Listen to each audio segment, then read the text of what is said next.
Shubor nakaslem jong unong san Hima. Nong yalam kaliang Pyrshah haki HADC uba Titos Tarbal Khan ulapan pau kajing Pyrshah halor kajing le ka EC Jong ka HADC ban Weng no ya ka section ba khan riu Jong ka lan ai ulong ba ukershan ya ka lan ceiling bala le ka EC Henry haka section khan riu ka grand shai ba ba le ka ni ka don kam ban mirjing mut ba kikin hun ba per kam tam na kaliang kishnong ki rat bat ki Hima Henry omtip na ka daw ba na kaliang ka EC kala penmi ya ka ni ka chimpan bana Habay day bat kadulir kandaw uba Titos ulakan tuy ki pat ba bakin net sa district council kanang bakin yo ya kata ka hok bat kandaw jongki. Ika ji temu jong kalan at kumbang ala keren. Kalong ba ni codify ya karu kombat kandaw bat siapa tu ni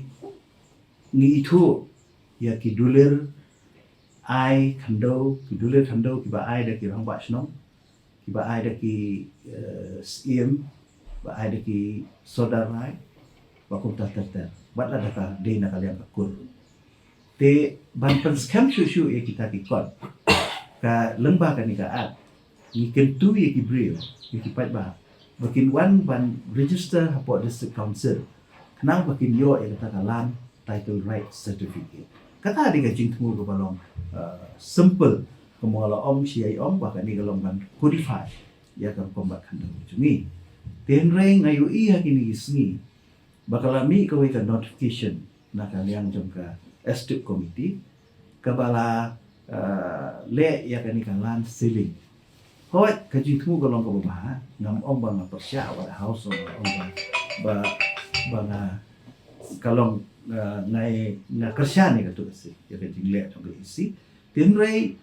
haka ak pada kala kedau syai haka section ke ba khandri dong ba ban le ya ketupat dan kam ka consultation lani ka jingya mer jingmut bat ki ni ki stakeholder kham tam nakaliang jong ki snong ki right bat nakaliang Hima tin rei ngam tip nakanu ka daw ba nakaliang ka isi kila permi ya ketu notification kumbang asutu hi nakaliang jong ki klik no secara ki badai ki empat ai ke jing menjur bat ka wei ka banga Pyrshah kalong ba ya ka section 16 ka badan ni ka kentin ban don kata ka prior consultation bat ini ki klik no secara la delete no haka ni ka amendment ka bukiwan ra ni kapok house ini yang mula pengkesan rumah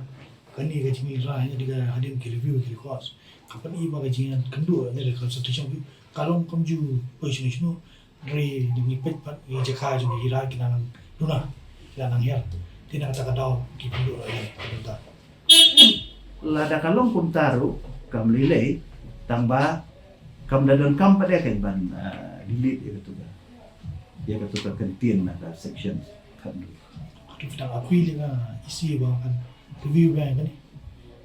kani ngai ki klik no search ka baki kibran dengan sepet